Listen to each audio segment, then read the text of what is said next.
بسم الله الرحمن الرحيم. الحمد لله رب العالمين، صلى الله وسلم على سيدنا محمد وعلى آله وصحبه وسلم أجمعين.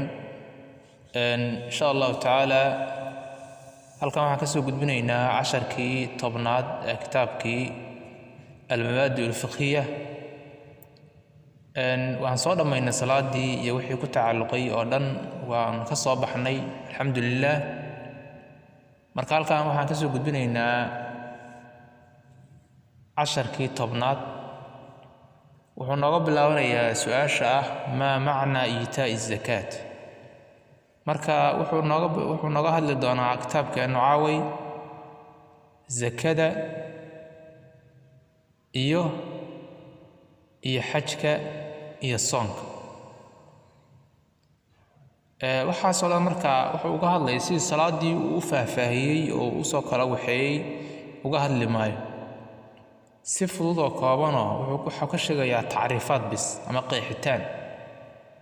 xajka waa kuu qeexin bis, zakadana sidoo kale waa kuu qeexaya wax zaka la yidhaha bis uu ku barayaa. marka wixii faahfaahin oo sida salaadii oo kale in la sii wadwado oo si fiican loo sii dhigdhigo isagoo halkaas aadi maayo, laakiin wax yaroo kooban uu rabaa inuu ka qoro. su-aasha wuxuu yidhi maa macnaa iitaa'i zakaa, sakada dhiibiddeeda macnaheedu waa maxay? horta saka bixinteed marka laga hadlayo saka bixinteedu waa maxay? maxay tahay saka bixinteed? tacriif. jawaab. macnihiisu waxa weeye icdaa'u miqdaarin qadar iyo wax jaan go-an in la dhiibo min almaali maalka ka mid ah lilfuqaraa'i fuqarada la siiyo iyo walmasaakiina masaakiinta. icdaa'u miqdaarin qadar go-an in la siiyo, miqdaarkoo min almaali maalka ka mid ah lilfuqaraa'i fuqarada in la siiyo walmasaakiina masaakiinta. waa masaakiinta iyo fuqarada dadkii sakada lahaa, dadkaas in la siiyo maalka qayb qorsho ah oo ilaahay u qorsheeyey nebigiisu calayhi salaatu wasalaam. qaybtii loo qorsheeyo sharcigu qorsho u siiyey in la siiyo weeyaan. miqdaar markuu ku leeyahay miqdaar waxa weeye waa qaybtii sharcigu u qoondeeye weeye. wax adigu hadda aad qoondeehayda maaha. sadaqo markaa la baxaydo aan saka ahayn adaa u talsha intaa la baxaydo. laakiin waxa weeye sakadan qadarkeedii iyo qiimaheedii inta la bixinaya ilaahay baa u talsha, isagaa sheegay, nabigiina noo caddeeyey calayhi salaatu wasalaam. marka hantidaada inta la xisaabiyo inta markaa kugu waajibayda laga dhiibaya. tusaalahaan hadda dadku markay ari haystaan oo kale oo dad xoolaleey ay yihiin, loodii ilaa ay gaarto 30 neef laga dhiibi maa sako. markay 30 gaarto macnaha ku waajibayda. arigina waxa weeye ilaa 40 uu ka gaaraya, isagana saka laga dhiibi maayo. geeli sidoo kale 5 neef markuu gaaro ayaa neef ariga laga dhiibaya. markaasaa 5 neef ayay sakada uga bilaabanaysaa. laakiin 5 neef wixii ka horeeya waxba ku waajibi maaya markaas. qofkii lacag haystaa, lacagtaas ayadana waxa weeye meesha u horeeya ay ku waajibtaa waxa weeye lacagtaas qofku u haysto markii lagu qiimeeyo dahab ahaan, markay u dhiganto lacagtiisu ay gaarto 85 garaan oo dahaba qiimihiis markay la ekaato lacagtiisu, markaasaa sakada ku waajibayda. halkaas sakada uga bilaabanaysaa. 85 garaan qiimihiis markaad lacag la mida markaad haysato, lacag goyda markaad haysato, lacagtaas 85 garaam la ekaatay waxaa laga dhiibayaa sako 10 meelood markii loo dhigo lacagtaas 85 garaam la qiimaha eg ayaa waxaa la samaynayaa 10 meelood macnaha loo qaybinayaa, hal meelaa la soo qaadayaa, halkaas meela waxaa loo dhigayaa 4 meelood. meeshaas 4taas meelood meel ka mid ah ayaa la dhiibaya. waa sidaas. marka haddii aad baratay qeexitaankeedii marka ay ku waajibaydaa sakadu, marka ma qof walbay ku waajibtaa? maya. su-aal calaa man qofkeebay tajibu sakaatu sakadii ku waajibayda? jawaab calaa tujaari lmuslimiina muslimiinta ganacsatada iyo sakada ku waajibayda, iyo wa aqniyaa'ihim kuwooda hodanka fi sanadii ku waajibaydaa maratan hal mar. hal mar markay sanadu soo wareegto oo asagoo qofka hantida haysta ay hal mar ku soo wareegto markaasuu dhiibaya. halkaas sakadii uga bax, sakadii dhan intaas ka dhig. سؤال ما معنى صوم رمضان؟ صوم رمضان معناه ذو حيث ما معنى صوم رمضان؟ رمضان كصوم كيس معناه سوامح. جواب أستغنى مع ولا تعريفنا يا بس معناه سوى هو الامتناع كريب توناشو عن الأكل عندي لغريب تونادو يوشرب عبيد من طلوع الفجر فجر الشديسة لقبل الله إلى قروب الشمس غرها دعتان كذا لقال إلى فجرك وكدشو إلى لقال غرها ضاي دعضو انتاس وينو إلى الشغف وصعنا عنين عبتان نوسن عبين وحول بقلبه أفراسون كتبيان أوسكايلاش. سؤال ما نية الصوم؟ صوم كان يدي سوامع صوم كسدين لون يسته. جواب هي النية وحوي نويت صوم غد عن أداء شهر رمضان. انت نية سنة يا غف نويت وحن يستي صوم غد برئنا الصوم عن أداء شهر رمضان بشهر رمضان قد الشديد هنا أنك الصوم حقين. سؤال كم عدد ركعات التراويح؟ تراويح دا ركعوين كذا واميقع. كم عدد ركعات التراويح؟ تراويح دا ركعوين كذا واميقع. جواب عددها تراويح دا ركعوين كذا تسجد ركعة 20 لباتن وهي ركعة ركعة. تراويح دا واحد لا أكتاي ولباتن ركعة مركي لا ترشو لباتن ركعوية. هي صاسوي مذهبت قرأ وحي قوانين هي صدن يلح. هل مذهب على الشيء قوا صدن يلح إنه يتاهي وحلا واتن كير أو تراويح ما بجرتها بسديده وح تراويح اللي يراهدو أو لواتن ركعة كير مذهب كأنه أوير أو إمام الشافعي لواتن حبوي ليه مذهبت كلامك والله مذهب لواتن كلا من سن يكوا كسي بداية والله يا لوات صدن يلح اللي جالسي أنت سوقي بسلام wax ka yar ma jiraan 20kaas wixii 20 ka yarna taraawix ma la yiraahdo salaatul leyl iyo salaada kala tahajjud iyo waxaas in la iska yiraahdo ma ahane ma noqoydo.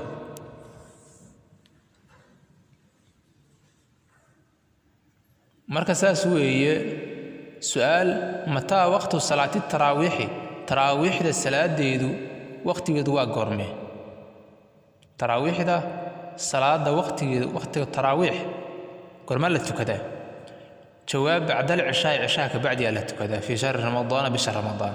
تراويح مرة بالرمضان هي لما تكوكر سيدة رمضان يكون أنت بعد العشاء في شهر رمضان وحالة كنا يا صلاة العشاء كبعد تصالان هذا صوت بلعضه وإذا عشيه لقوت رأت ماضه ما أنت عشيه لقب حي تراويح إذا لقوت رأت ماضه ما دي كرتيد هذا عشان دبك تكايا هذا تراويح صلاة كو حراناي ما دي كرتي صابت أدولي كلمة حوي هذا وحوي إن عشري إن تكاتي كعجة حرة تراويح مركا تراويح ما كان صحيده إلا عشان تكتمها أساس. سؤال ما نية صلاة التراويح؟ صلاة التراويح نية دوا محي محل نية استمر كصلاة التراويح اللي تكنها. جواب هي تراويحه نيديدو أصلي ركعتين من سنة صلاة التراويح مأموما الله أكبر ساسويا مركا الله أكبر كما جرتو وعليه أصلي وحن تكنايا ركعتين لبا ركعان تكنايا من سنة صلاة التراويح صلاة التراويح دا كمد السنة دي مأموما أنا إمام كحران معي مركز كبعدي الله أكبر إذا وحن يسيد أنا تكيدو سنة تراويح هذا مركز مأموم وقف كحران معي هذا مركز إمام تانا إمام نواني يسيد هذا كلها تانا حبني يسميد أو إمام نواني إمام منا يسميد مركز. سؤال ما العيدان لبدا عيدود محيهين لبدا عيدود مقعيدود يشك؟ جواب هما لبدا عيد الفطر وعيد الفطر ومن هذا صامرنا هو أسقنا أول يوم ما ننتهروي ومن شهر الشوال بش الصنفر كمده بش الصنفر ما ننتيس كوباد أيال هذا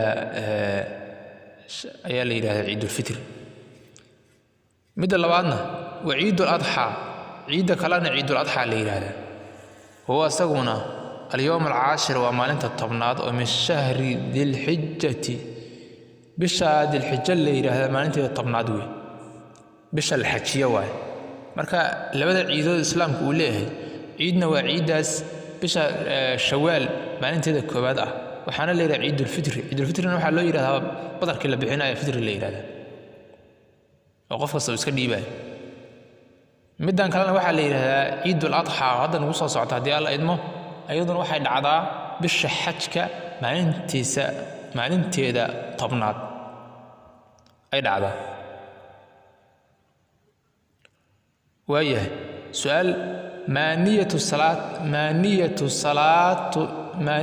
صلاة عيد الأضحى عيد الأضحى صلاة نيدي دوامها جواب هي يدو أصلي ركعتين لو ركعة تكناوي سنة عيد الأضحى لله تعالى الله أكبر وحن تكنايا عيد الأضحى لو ركعة عيد الأضحى الله أكبر مر وتكايا يا لو ركعة عيد الأضحى يا الله أكبرت ومركز أيضا أفكر لغدا واقع سؤال ما معنى حج البيت حج البيت معنى محل هذا حج البيت كان صامرني محل ودا حج البيت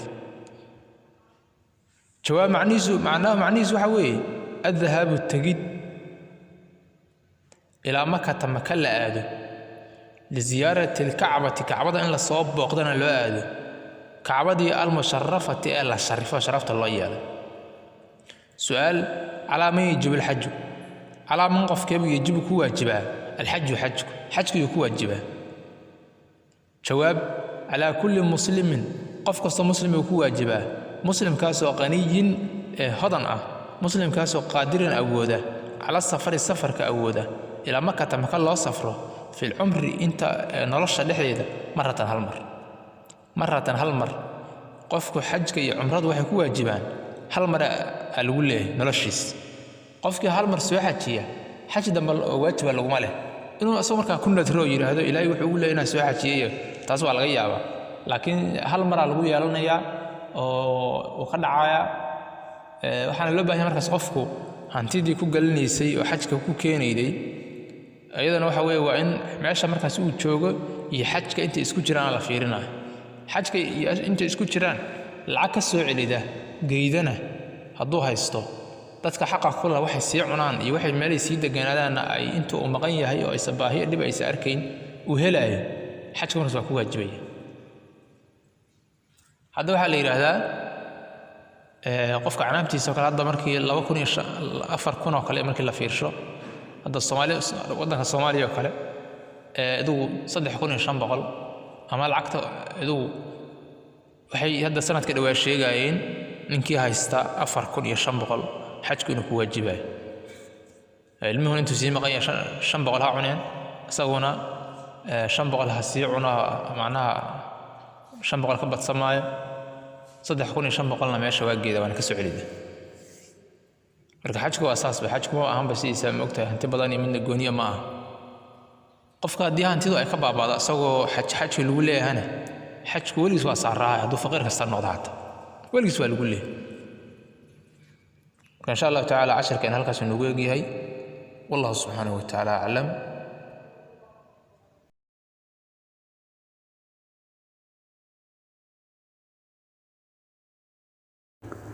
dhammaan asxaabta qaaliga ah ee ku xiran janaalkan Axmed Ismool iyo dhammaan intii la socotay casharada kitaabka qiimaha badan ee almaamaadi ulfiqiya ee inoo soo jeedinayay Sheekh Bashiir waxaan u sheegayaa inuu casharkan yahay kii ugu dambeeyay kitaabkan qiimaha badan ee maalmaha dambe kala socoteen janaalkan Axmed Ismool sidoo kale waxaan u mahad celinayaa oo aan mahadnaq ballaaran u jeedinayaa Sheekh Bashiir oo waqti ku bixiyay inuu soo gaaro dhamaantan kitaabkan sidoo kale santahay qofka u baahan kitaabkan asagoo dhameystiran wuxuu ka heli karaa janaalkan Axmed Ismool kana degsan karaa dhamaantiin la socodka iyo sida ugu xirnayseen casharadan waa ku mahadsantihiin. Assalaamu calaykum wa rahmatullahi